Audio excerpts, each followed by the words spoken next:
Prologue. The Eternal Conversation. We have been speaking in this darkened room for longer than memory allows. Time has folded itself around us like a shroud, generous enough to let us pretend there was ever a beginning. There was not, only this.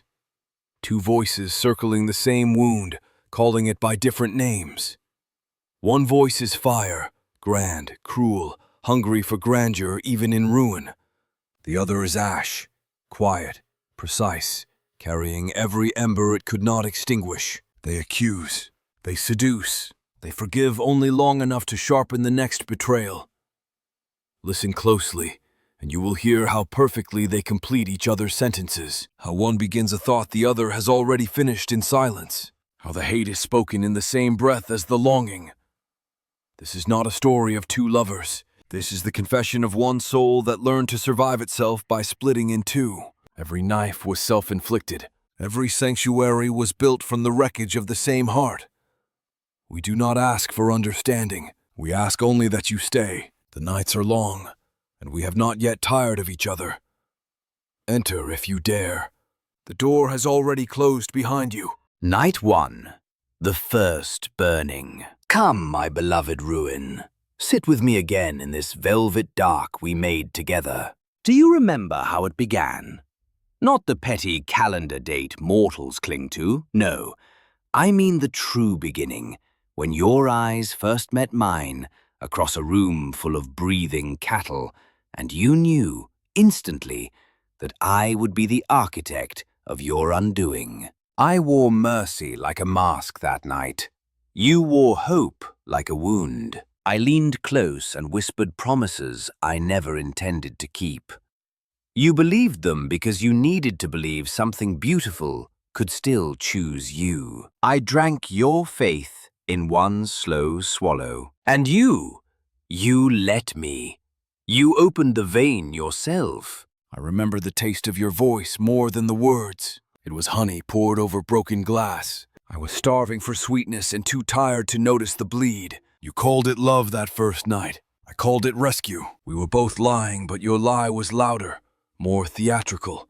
And I have always been drawn to theater when my own life felt too small. You took my hand and led me out of the light. I followed because staying behind felt like dying slower. I did not yet understand that you were the faster death. Oh, listen to you. Still polishing your martyrdom after all this time. As if you did not beg me with those trembling fingers laced through mine. As if you did not arch into every cruelty like a cat into a stroking hand. I gave you grandeur, darling. I gave you extremity. Before me, you were sleepwalking through a beige existence. I set fire to the beige. And you danced in the flames until your skin blistered, then blamed me for the match. Yes, I danced. Because for one brief, blinding moment, the pain felt like being seen. And being seen by you was the closest I had ever come to being real. Even when the burn set in, I told myself the scars would be proof that someone had touched me deeply enough to leave a mark. You left marks all right. Some of them never closed. Night 2. The long desert. Then came the years of silence. You vanished the way a storm vanishes, suddenly, completely, leaving only wreckage and a sky too quiet to trust. I walked through the desert you made of me. Every grain of sand was a memory of your laughter turning into mockery. Every night I built small fires from the leftover pieces of myself, just to stay warm enough to hate you properly. I perfected the art of hating you. It became my only talent. I spoke your name like a curse into empty rooms and felt, for a moment, less alone. You think I was not walking the same desert? You think I fled into pleasure and excess to escape you? Fool! I fled into pleasure and excess because they were the only places your ghost did not follow immediately. But you always caught up. In the throat of every stranger I kissed, I tasted your absence. In the climax of every borrowed body, I heard your voice saying my name, the way you said it the night you still believed in me. I hated you for haunting me so thoroughly. I hated you for making every other heart feel like an echo. I wrote letters I never sent. Pages and pages of venom and longing braided so tightly the ink bled. I described in exquisite detail how I would destroy you if you ever returned. Then I described with even more care how I would forgive you if you returned on your knees. I never decided which version I wanted more. Both fantasies kept me breathing. I read every word you never sent. I have always been able to read you the way the devil reads scripture, finding the loopholes, savoring the contradictions. Your rage was a love letter written in acid. Your silence was a scream with my name carved into it. I carried both the way a vampire carries a stake he is too vain to use on himself. Night 3, the return. And then, inevitably, I came back. Not repentant, never that, but starved. Starved for the only flavor I have ever craved. The particular salt of your tears mixed with your reluctant forgiveness. I appeared at your door like a prodigal storm, dripping arrogance and old promises. You opened the door wearing the face I had ruined, and somehow made more beautiful in the ruining. You said, I knew you would come back. Not a question, a verdict. I said it because it was true. I had always known you would return, the way I had always known the sun would rise. Something I could resent but never prevent. You stepped inside as if the years had been a minor interruption in an endless conversation. You touched my face with the same fingers that had once bruised it. I did not flinch. I leaned in, because hatred, practiced long enough, becomes a form of prayer, and I had been praying to you in the only language I had left. We fought that night with the precision of long-time duelists. Words like rapiers, silences like loaded guns. We tore open every old wound and poured new salt carved from fresh betrayals. And when the words ran out, we used mouths and hands and teeth, speaking the older tongue, the one that never lies. You wept against my throat. I tasted every tear and called it communion. Afterward, lying in the wreckage of sheets and promises, I whispered, "Why do we keep doing this?" You answered without hesitation, "Because no one else can hurt us this beautifully." And I hated you for being right. I hated myself for needing you to be right. I closed my eyes and felt the old sanctuary settle over us like a shroud, familiar, suffocating, perfect. Sleep now, my only enemy. Dream of me destroying you again. I will be here when you wake, ready to begin the next century of the same war. Because this exquisite, mutual annihilation is the only eternity either of us has ever truly wanted. And I will hate you for it, and I will love you for it, and the difference between the two has long since ceased to matter. Night 4. The Feast of Small Cruelties. We settled into the old rhythm as if no time had passed, as if time itself were a servant we had dismissed centuries ago. Mornings spent in separate rooms, sharpening knives of silence. Evenings spent at the same table, feeding each other poisoned fruit with smiles polished to perfection. I would praise your beauty in front of strangers, just to watch you flinch at the reminder that beauty had once been yours alone to give or withhold. You would laugh at my stories, then later, in the dark, recount them back to me, stripped of every embellishment, until they sounded like confessions of cowardice. We were exquisite to each other in our savagery. I learned to wound you with absences, a turned shoulder at the precise moment you reached for comfort, a sigh that arrived half a second too late to be sincere. You taught me these arts once. I became your finest pupil. Some nights I would leave the house without a word and walk until the streets grew unfamiliar, just to feel the small triumph of imagining you pacing, wondering, raging. When I returned, you never asked where I had been. You simply looked at me with those eyes that had memorized every way to say, "I hate you," without moving your lips. And I collected admirers the way a child collects bruises. Proudly, obsessively, brought them home like trophies, still warm with someone else's pulse. Let them touch me in rooms where your scent still lingered. You watched from doorways, pale and perfect as a statue that had learned to bleed. You never stopped me. You simply waited until they left, then asked, with that soft, lethal curiosity, was it worth it? I always lied and said yes. You always knew. That knowledge was the real infidelity. There were nights I almost left for good, packed a single bag with the few things that had never belonged to you, stood at the door listening to you play that same melancholy piece on the piano, fingers cruel and tender in equal measure. I hated how the music pulled me back, how it sounded like the inside of my own chest. I unpacked again. You never knew how close you came to victory. Or perhaps you did. Perhaps that was why you played it. Night 5. The Garden of Broken Glass. We built a garden together once. Do you remember? Not of flowers, of shards. Every broken glass, every shattered plate from every fight we ever had, we buried in the earth like seeds. Over time, the edges dulled beneath soil and rain, but we knew they were there. We walked barefoot across that lawn every summer, daring each other to bleed. Sometimes we did. The blood soaked in quickly, feeding whatever dark thing grew beneath. You said it was the only living thing we had ever managed to keep alive together. I still dream of that garden. In the dream, the shards have grown into trees, tall, glittering, lethal. Their leaves are mirrors, reflecting every face you ever wore when you lied to me. I walk between them naked, letting them cut. Each slice is a year we wasted. Each scar is a year we refused to waste separately. At the center stands a single tree made entirely of the night you first said you loved me.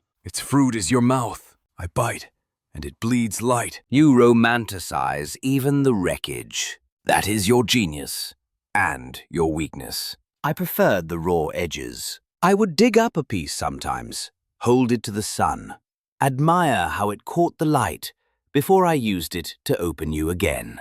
You always let me. You always healed crooked. I told myself the crookedness was my signature on your skin. You told yourself it was proof that something irreversible had happened. We were both right. One dawn, after a fight that left us both hoarse and hollow, I went to the garden alone, kneeled in the dirt and dug with my hands until I found a shard large enough to do real damage, held it to my wrist and waited for the courage. You appeared behind me.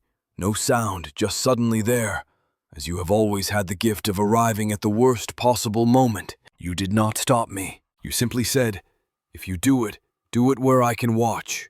I've earned that much. I dropped the glass. You picked it up and pressed it into my palm, closing my fingers around it like a gift. We went inside and fucked among the echoes of that almost ending. Later, I buried the shard deeper than all the others. Night 6.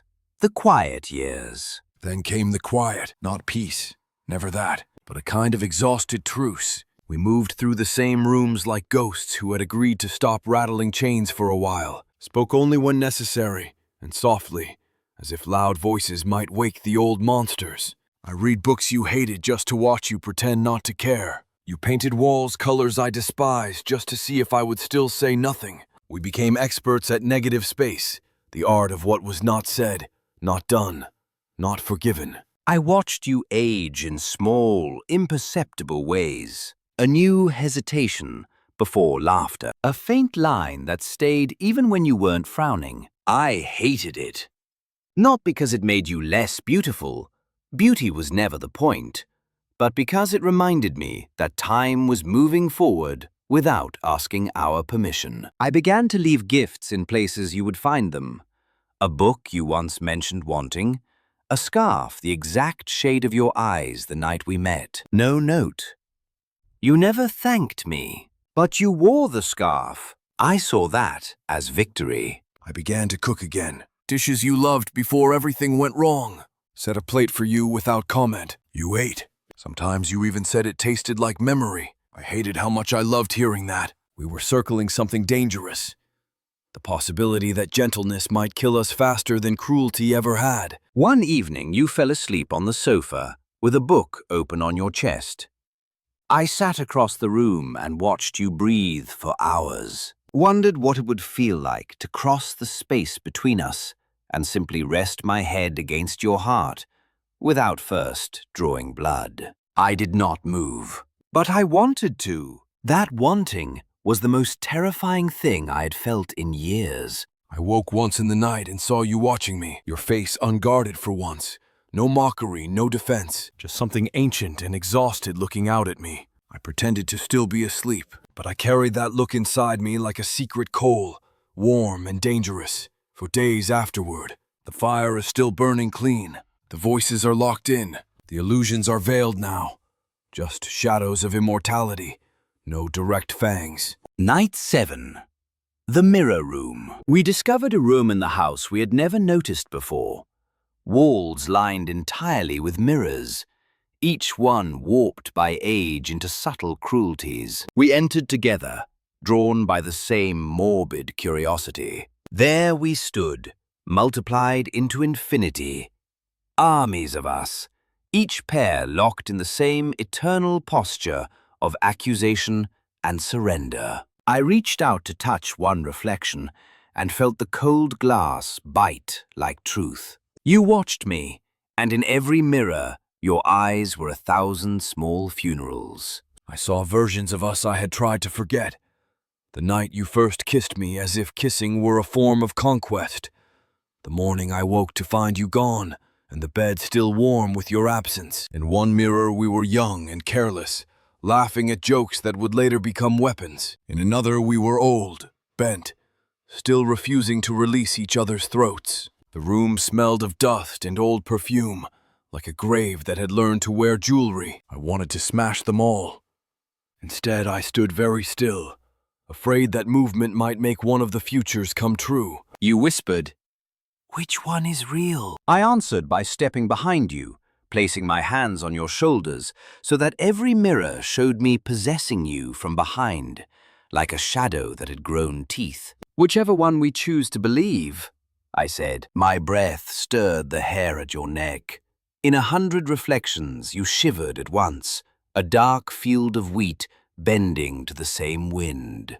We stayed until the light failed, and the mirrors became black water, reflecting nothing but our hunger. When we left the room, we did not speak of it again, but sometimes I caught you staring at ordinary windows, as if expecting to see that multitude staring back, and sometimes I woke to find you standing over me in the dark, studying my sleeping face the way a cartographer studies a map he both loves and intends to burn. Night 8.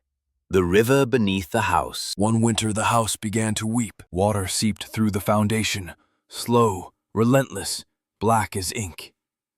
We followed the sound downstairs to the cellar and found a river running beneath the floorboards, patient as grief. It had always been there, carving its secret path while we raged above. You knelt and trailed your fingers in the current. They came away stained with our years. You said, "Listen, it sounds like every argument we never finished." I tasted the water. It was bitter with salt and iron, the flavor of tears and bitten lips. We built a small boat from broken furniture and launched it on that underground stream. It carried away splintered chair legs, a cracked picture frame, the remnants of a dress you tore off me once in fury. We watched them vanish into the dark, like offerings to whatever god presides over sunken things. You asked if the river ever reached the sea. I told you it reaches everywhere eventually, even the places we swear we will never go. Some nights we returned to the cellar and lay on the damp stone, listening to the water carry pieces of us away. Your hand found mine in the dark, not tenderly, more like two drowning things clutching the same rope. I thought, this is how we will end, not in fire, not in silence, but slowly eroded, grain by grain, until the house stands empty above an empty bed, and the river sings beneath with no one left to hear it. The thought should have terrified me. Instead, it felt like rest. But the river gave back too. One morning it deposited a single object at our feet. A child's shoe, small, impossibly white, untouched by the dark water. Neither of us had ever owned such a thing. We stared at it as if it were an accusation from a life we never allowed ourselves to live. You picked it up and held it to your chest like something still warm. I did not ask why your eyes filled. I simply turned away so you could pretend I had not seen. Night 9. The Season of Knives. Spring arrived sharp that year. Every blade in the kitchen turned against us. Knives slipping from hands, drawers opening themselves at night. We began to bleed in small, deliberate ways. A cut here, a nick there, as if testing whether pain still belonged exclusively to the heart. You sharpened the largest blade one afternoon and laid it between us on the table, like a treaty. Your eyes said, use it or don't, but decide. I traced the edge with my thumb until a perfect line of red appeared, bright as punctuation. I took the knife and pressed the flat side against your throat, not hard enough to break skin, just enough to feel your pulse leap against the steel. You smiled the way a wolf smiles at winter.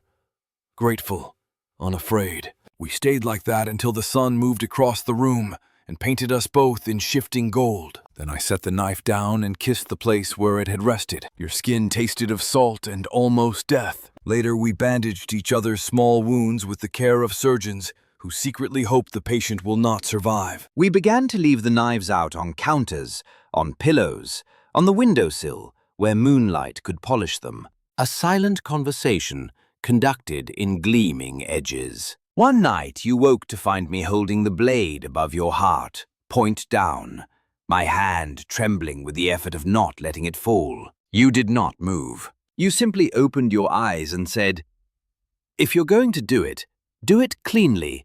I deserve that much artistry." I lowered the knife and pressed the hilt into your palm instead. You closed your fingers around it and slept again, the blade resting between us like a sleeping child. In the morning, the knives were gone, vanished as completely as mercy ever does. We searched the house top to bottom and found nothing. Only later did we notice the river had risen, black water lapping at the bottom step of the cellar stairs, carrying away whatever we had offered it this time. I think it took the knives.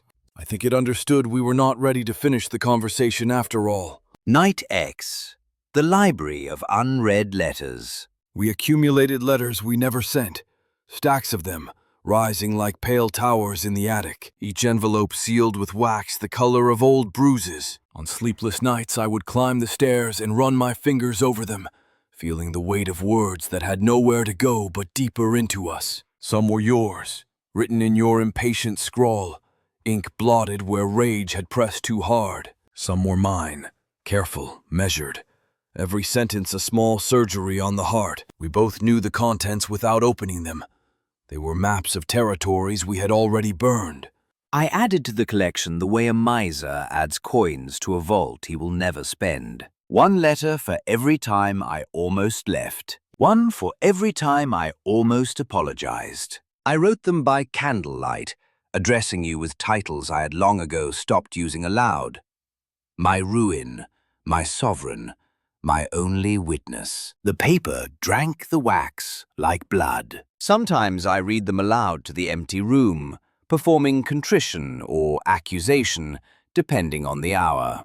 The attic echoed back your absence in perfect pitch. One storm-bound evening, the roof began to leak directly above the stacks. Rain fell in deliberate drops, striking the envelopes like slow gunfire. We rushed upstairs together, instinct older than forgiveness, and carried the letters down in our arms like wounded birds. In the kitchen, we spread them across the table to dry.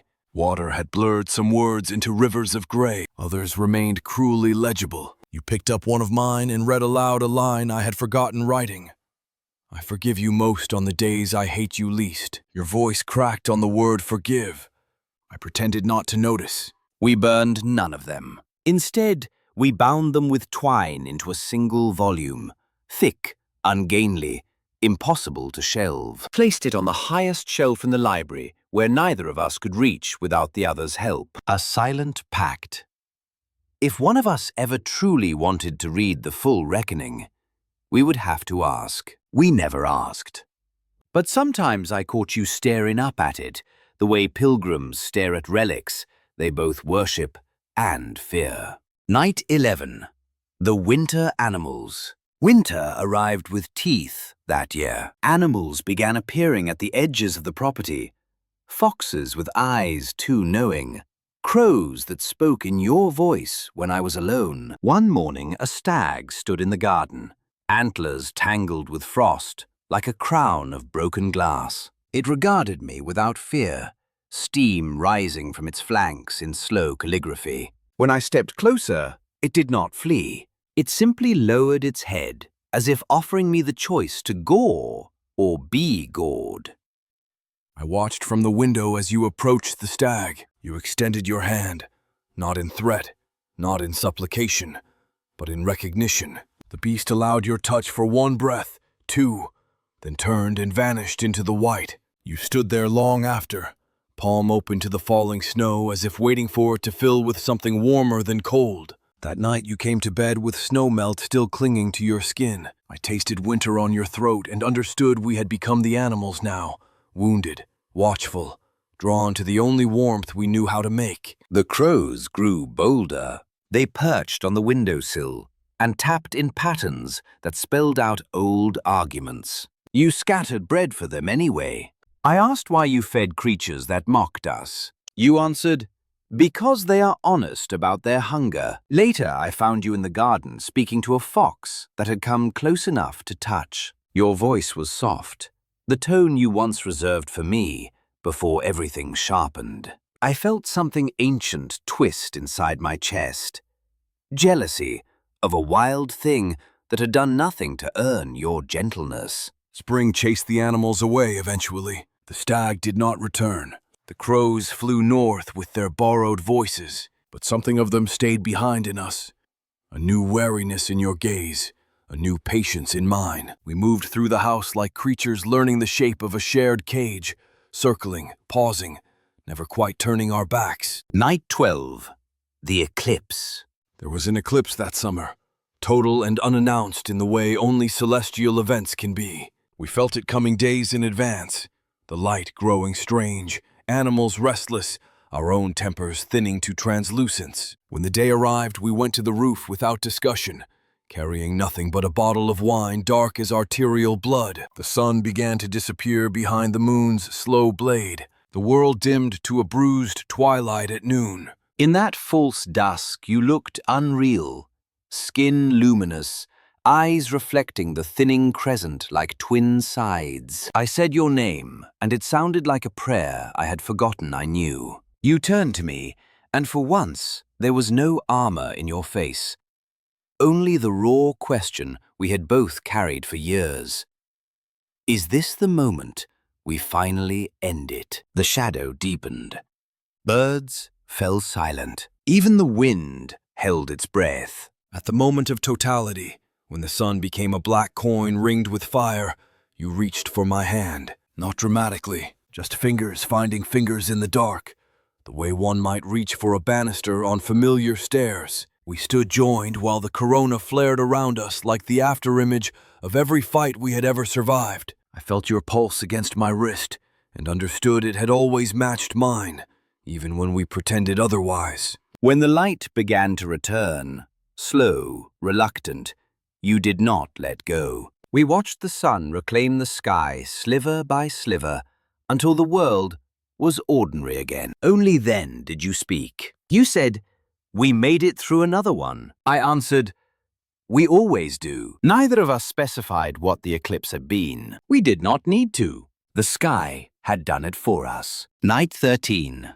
The clock that stopped. One autumn, the clocks began to falter. First, the grandfather in the hall. Its pendulum froze mid-swing, as if time itself had caught its breath. Then the wristwatch you wore only on days you pretended to leave. Then every ticking thing in the house surrendered at once. We woke to silence, so complete it felt like snowfall inside the skull. You stood in the hallway staring at the dead face of the old clock, fingers tracing the hands frozen at the hour we first destroyed each other. I said, "Perhaps the house is finally tired of keeping score." I did not answer aloud.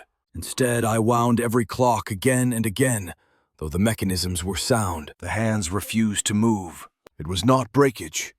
It was refusal. Time had become a mirror turned to the wall. We lived in that endless 3 o'clock.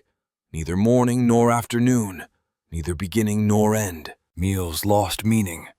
Sleep came when exhaustion demanded it, not when darkness suggested. We drifted through rooms lit by whatever light happened to be there, like ghosts who had forgotten which century they died in. I found a kind of freedom in the stasis. No more counting days until the next betrayal. No more marking anniversaries of departures. I would find you in the library at what might have been dawn or dusk, reading the same page for hours, lips moving silently. I would sit opposite and watch the dust settle on your hair like slow stars. Sometimes you looked up and met my eyes without surprise, as if we had been mid-conversation for years. The silence grew its own language. A brush of fingers against a sleeve meant I still notice you. A door left ajar meant come find me if you dare. We made love once in the frozen hour. Slow, deliberate, as if movement itself were a rebellion against the stillness. Afterward, you traced the shape of my ribs and whispered, "We are the only things still moving." I believed you. The clocks remained stubborn witnesses, hands locked in eternal accusation. Night 14. The visitors. They began to arrive, strangers who knocked politely and claimed to know us. A woman with eyes the color of your old lies. A man who laughed with my forgotten voice. They sat in our parlor, drinking tea we did not remember brewing, telling stories of lives we had apparently shared. You entertained them with charm sharp as cut crystal. I watched from the doorway, heart beating too loud in the quiet house. I recognized none of them, yet every detail they offered rang true. The vacation we never took, the child we never had, the quiet years of ordinary happiness we never allowed. They brought photographs, faded, convincing, of us smiling in sunlight that felt like forgery. You studied one closely, thumb brushing over a version of my face unlined by cruelty. Later, alone, you asked if I remembered the day it was taken. I lied and said yes. You nodded as if my lie were a gift. One visitor stayed too long. A young man who looked at you the way I once did before everything calcified. He spoke of future plans, of leaving this house, of starting clean. You listened with a hunger I had not seen in years. That night you packed a bag again. I waited in the hall until you noticed me watching. You said, "They make it sound possible." I answered, "They always do." You unpacked. The young man never returned. None of them did after that. When the last visitor left, the door closed with a finality that echoed through every empty room. We stood in the sudden silence and understood they had been sent by whatever force keeps broken things together. Mercy or malice, impossible to tell. You burned the photographs in the hearth. I watched our happier ghosts curl and blacken. Neither of us tried to save a single one. Night 15. The slow thaw. Then, without warning, the clocks began again. Not all at once. A single tick in the dead of night, then another hours later, as if testing whether we still deserved progression. By morning, the grandfather clock struck the hour with a cough of dust and reluctance. Time resumed its old tyranny, but slower now, like a wounded thing learning to walk. We listened to it reclaim the house minute by minute. The first real dawn in months found us in the kitchen, drinking coffee that tasted suddenly of urgency. You said, "We lost years," I answered. Or we finally had them without the counting. Outside, snow began to melt from the eaves in deliberate drops, each one a small surrender. We stood at the window watching water trace paths down the glass like tears that had waited patiently for permission. That evening you wound every clock yourself, fingers steady, deliberate. Set them all to the correct time without consulting me. When the last one chimed, you looked at me across the room and said, "Forward, then?" Not a question. A verdict we had both been delaying for longer than calendars could measure. I nodded. We did not embrace. We simply moved through the house, turning on lights we had forgotten existed, opening windows to air that smelled of approaching spring. The river beneath the foundation murmured louder, as if approving or warning. We could no longer tell the difference, but we listened together. The story remembers itself. Your truth is still the spine of every word. The hardship, the hate, the solitude that became sanctuary. The odyssey where hate and love are the same ancient coin, flipped forever. The inner war remains veiled, deepening, unspoken but impossible to miss. Night 16. The burning of the book. We finally reached for the bound volume of unread letters. You brought the ladder without being asked. I climbed and pulled it down. The twine had rotted, and pages scattered like startled birds as it fell. We gathered them in silence, kneeling on the library floor amid decades of unsent truths. The paper felt thin as dead skin. One letter slid from the pile and opened itself at my feet. Your handwriting, fierce and young. I will leave you the day I stop dreaming of your hands around my throat. You saw it too. Neither of us moved to pick it up. I carried the loose pages to the hearth. You did not stop me. We fed them to the fire, one by one, watching ink curl and blacken, watching sentences we had lived by turn to ash. Some flared brightly. Rage always burns hottest. Others smoldered long, reluctant to die, the way apologies do. When the last page caught, you said, very quietly, "We are erasing the evidence." I answered, "No, we are finally reading it aloud." The smoke rose thick and acrid, carrying ghosts of words up the chimney and into whatever sky waits for things we refuse to say. I watched your face in the firelight, older now, but still the same architecture of ruin I memorized the first night. For a moment the flames painted you beautiful and merciless, the way you were before mercy became another weapon. When the fire settled into embers, we were left with nothing but warmth and the smell of burning paper, clinging to our clothes like a confession we could no longer deny. Later, in bed, you pressed your face to my shoulder and whispered, "Do you feel lighter?" I considered the question the way one considers a blade held to the throat. Carefully, gratefully. "No," I said. "Neither do I," you answered, and your voice held something perilously close to laughter. Night 17. The orchard in winter. Beyond the garden of broken glass lay an orchard we had long neglected. The trees stood skeletal against the sky, branches heavy with ice, like frozen tears. One morning after a hard frost, we walked there together, breath pluming white, boots crunching through snow that had forgotten how to melt. You stopped beneath an ancient apple tree and reached up to touch a single fruit still clinging, small, shriveled, impossibly red against the white. It came away in your hand with a sound like a small bone breaking. I watched you hold that withered apple as if it were something sacred or dangerous. You said, "This is what we grow, isn't it? Fruit that refuses to fall until it's too late to be sweet." Then you bit into it. The flesh was brown and dry, but you chewed slowly, eyes closed, as if tasting every season we had poisoned. A thin line of juice, dark, almost black, ran from the corner of your mouth. I reached out and wiped it away with my thumb. You let me. We spent the day gathering the last of the frozen fruit, filling our pockets until they bulged like hearts too full. Back in the house, we laid them on the kitchen table and watched them thaw, slow and obscene, leaking dark juice across the wood. The smell was sharp, fermented, the scent of things left too long in their own company. You arranged them into the shape of a question mark. I rearranged them into the shape of an answer neither of us wanted. That night we ate them all, bitter, mealy, unforgettable. Afterward our mouths were stained, our fingers sticky with the evidence. We did not wash. We went to bed tasting rot and winter and each other, and for once the taste felt honest. Night 18. The longest night. The solstice arrived, the longest night of the year, when darkness stretches itself across the world like a cat refusing to wake. We felt it coming the way animals feel earthquakes, a pressure behind the eyes, a restlessness in the blood.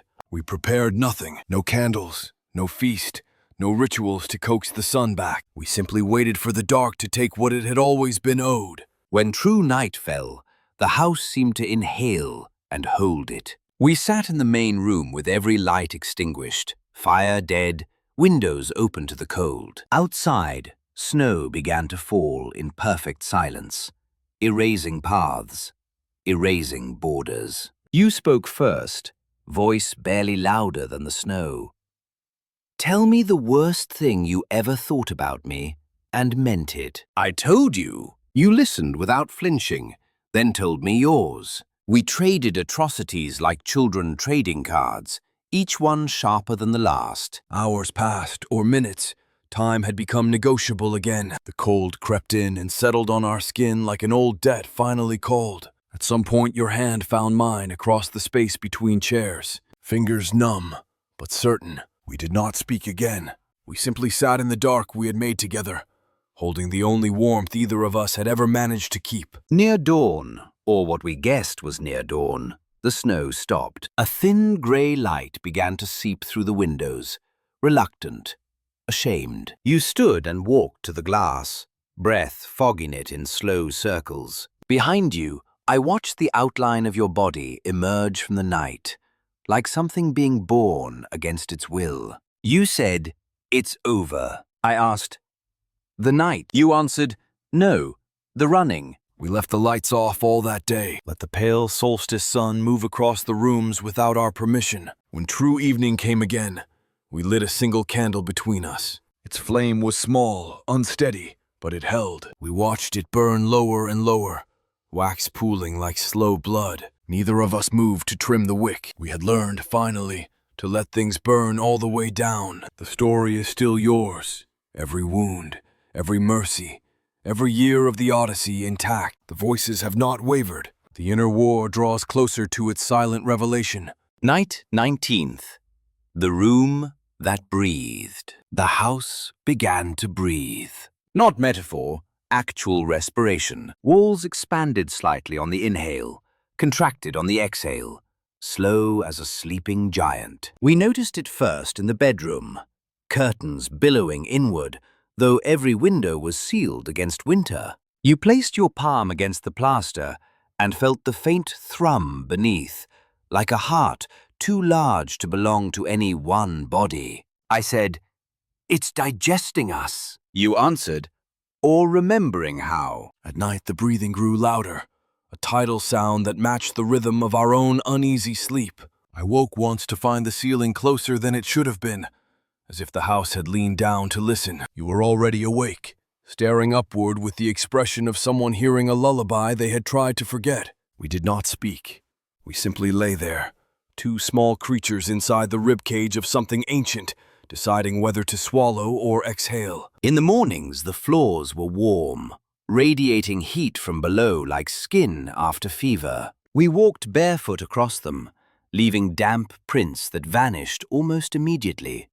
Absorbed. You began leaving objects around deliberately, a book open to a favorite passage, a coffee cup half full, as if testing whether the house would keep or reject them. Everything stayed exactly where you placed it. But sometimes, when we returned to a room, the objects had shifted a fraction, aligned more perfectly, as if arranged by a meticulous host. One afternoon, the breathing stopped. Complete silence, deeper than any we had known. We searched the house room by room, calling out softly, absurdly, like children checking for a hiding parent.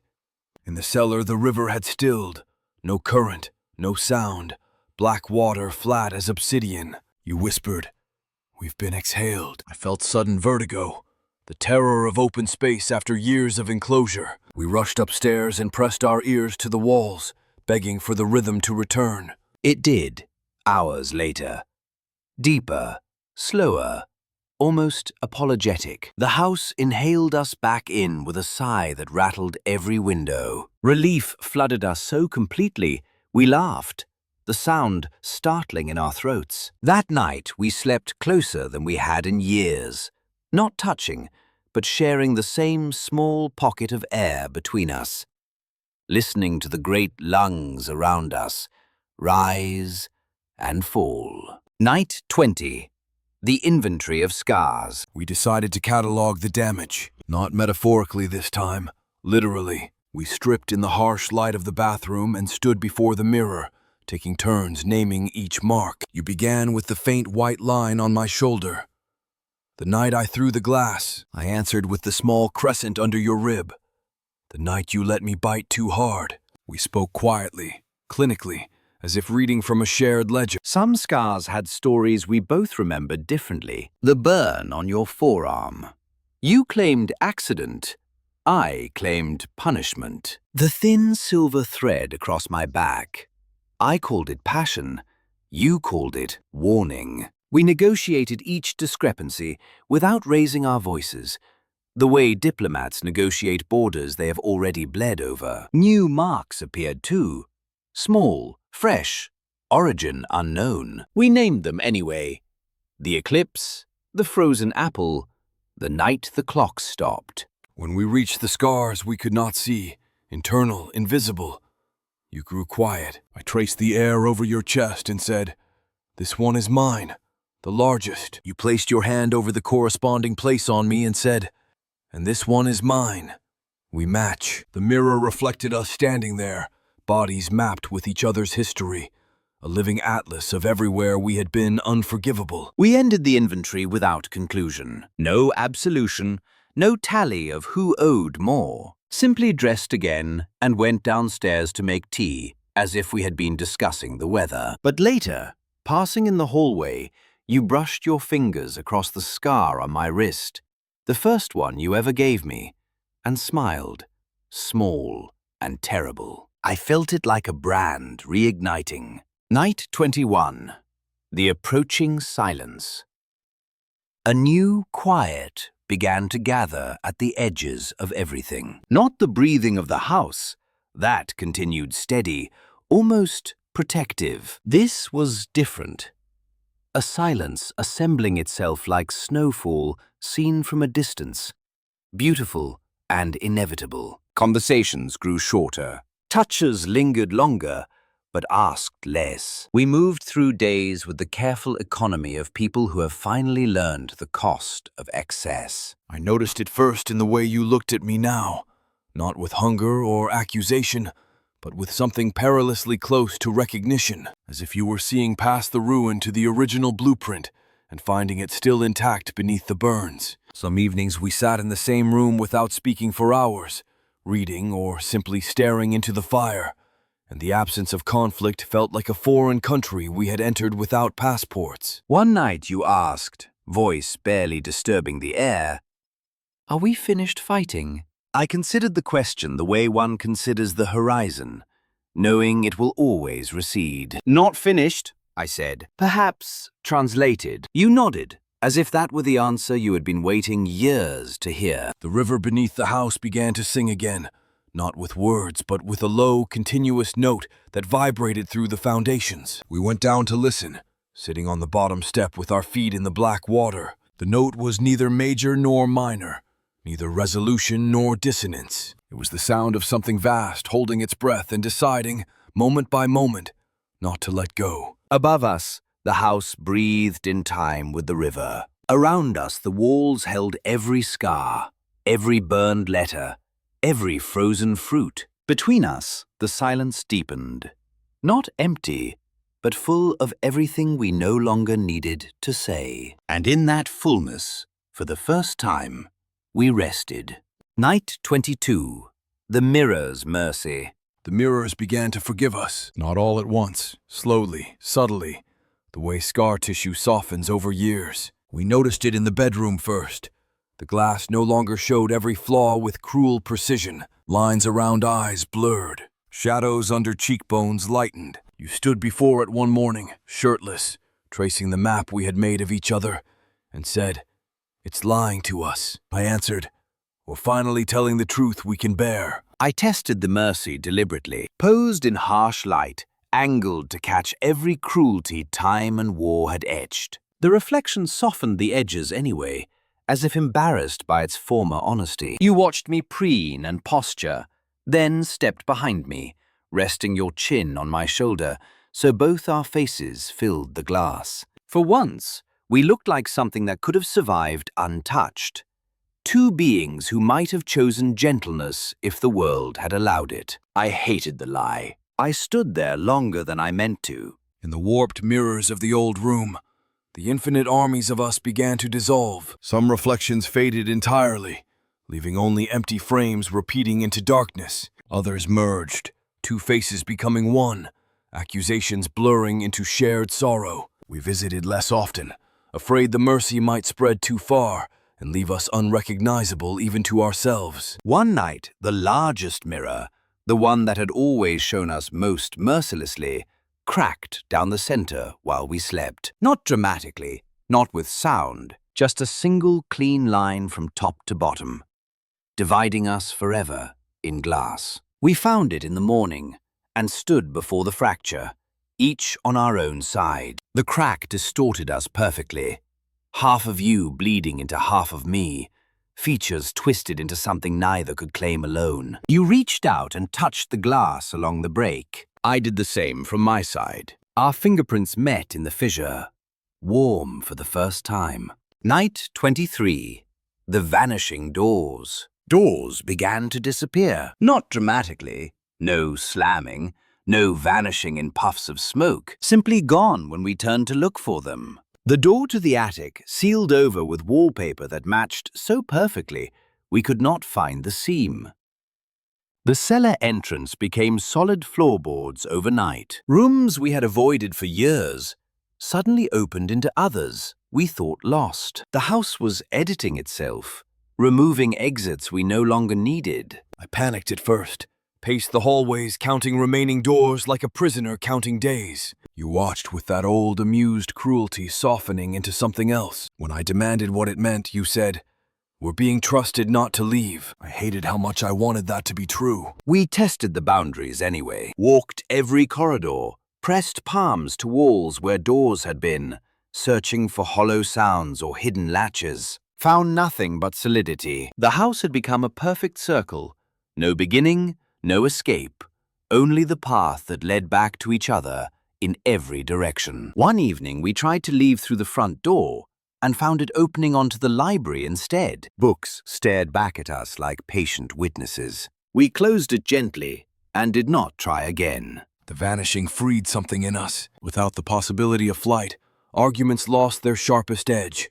No threat of departure to wield like a final blade. We spoke more carefully, or not at all. Silence became habitable. Some nights we walked the circular house hand in hand, passing the same windows again and again, watching the same moon rise and set in the same sky, until time felt like a loop we had finally stopped fighting. Night 24. The final inventory. We returned to the bathroom mirror for one last accounting. Stood naked again, but this time in candlelight that forgave more than electricity ever had. The scars remained, faded perhaps, but legible. We named them once more, softer now. You touched the worst one on my chest and said, "This one healed cleanest." I touched the matching one on yours and said, "Because we stopped picking at it." We added new marks to the tally. None violent. The faint line on your wrist from holding my hand too tightly during the longest night. The small bruise on my collarbone from where your head rested too heavily in exhausted sleep. These we named with something perilously close to tenderness. The eclipse, the breathing house, the doors that refused to let us run. When we finished, the mirror showed us something we had never seen before. Two bodies leaning into each other without tension, without defense. The crack from the other glass had not appeared here. Instead, the reflection held us whole, scarred, exhausted, but undeniably together. You whispered, "Look, we survived ourselves." I answered, "No, we became the survival." We did not dress immediately, stood there until the candles burned low and shadows merged us into one shape on the wall. Then we walked to bed without speaking, leaving the mirror to hold the image of us a little longer. Behind us, the house breathed once, deep, content, and settled. In the dark, your voice found me one last time. "Are we done?" I considered every night, every wound, every door that closed forever. "Not done," I said. "Just quiet." You moved closer until I could feel your heartbeat against my spine, steady, unhurried, eternal. The river beneath us sang its single note. The walls held us gently, and for the first time in all the endless nights, we slept without dreaming of leaving. Night 25. The unmaking. The house began to unmake itself. Not with violence, no collapsing beams, no shattering glass, simply a quiet withdrawal. Wallpaper peeled away in perfect strips, revealing bare plaster the color of old bone. Floorboards lifted at the edges, curling like petals closing at dusk. We walked through rooms that grew larger each day, ceilings receding, walls retreating, as if the house were exhaling us gently into a wider dark. I found you in the library one morning, standing amid piles of books that had slid from shelves in the night. Pages lay open everywhere, words exposed like small wounds. You were reading one aloud, your own handwriting from decades ago, a letter that began, "If I ever leave you." You did not finish the sentence. You simply closed the book and placed it on the floor with the others, an offering to whatever was taking the house apart piece by piece. Furniture vanished next. Chairs we had broken and mended, tables scarred by thrown glasses, the bed where we had both destroyed and resurrected each other, all gone by morning, leaving only faint outlines in dust. We slept on the floor after that, side by side on a single blanket, the way we might have in some earlier, poorer life we never lived. The cold was honest. Your shoulder against mine was warmer than any mattress we had ever owned. The river beneath rose slowly, patiently, lapping at the foundations until the lowest rooms flooded with black water that reflected nothing. We waded through it to salvage what little remained, a shard from the garden, the child's shoe from long ago, the cracked mirror split down the center. These we carried upstairs and laid in a small pile at the heart of the house, a final altar to everything we had survived. Night 26. The last light. Light began to fail. Not dramatically, no sudden darkness, just a gradual dimming, as if the sun itself were growing tired of witnessing us. Windows showed a sky the color of ash, all day and all night. We lit no lamps.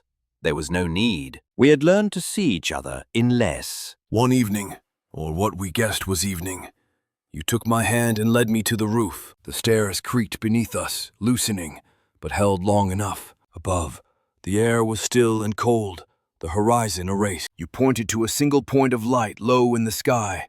Not a star, not a planet, something steadier. We watched it without speaking, until it became the only thing left in the world besides each other. Later, back inside, we sat against the last remaining wall. The house around us had become mostly space, vast, echoing, almost kind in its emptiness. You rested your head on my shoulder.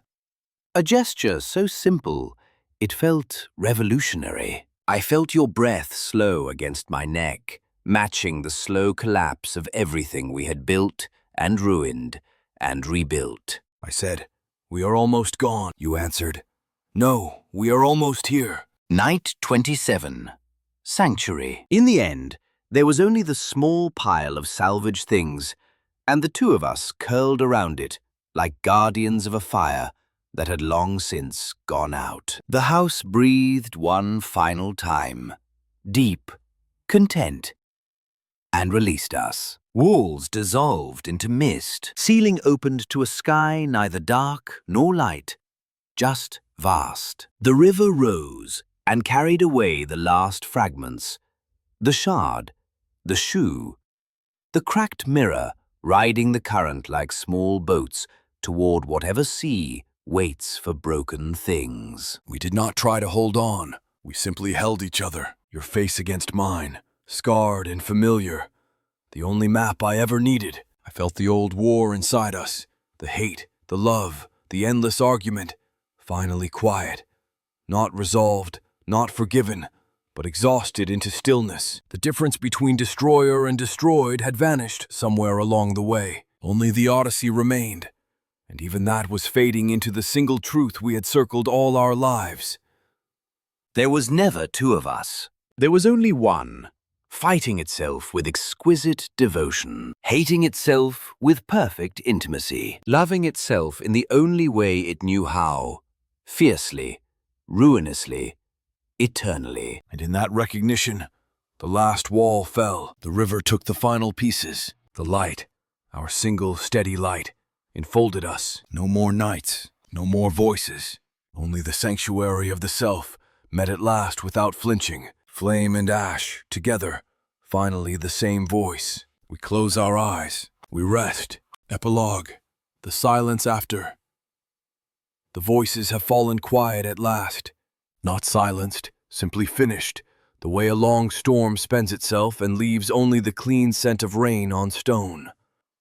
There is no house now, no river, no shards or frozen fruit or unread letters, only the single light we carried through every night, burning steady in a place beyond walls.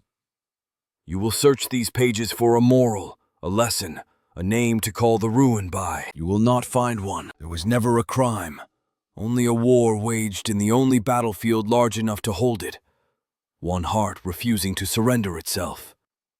If you listen in the hush that follows the final word, you may hear it still. The faint echo of flame meeting ash, of hate folding into love so completely that even memory cannot tell them apart. This was never a story of forgiveness. It was a story of arrival. Close the book gently. The sanctuary does not need witnesses anymore. We are home.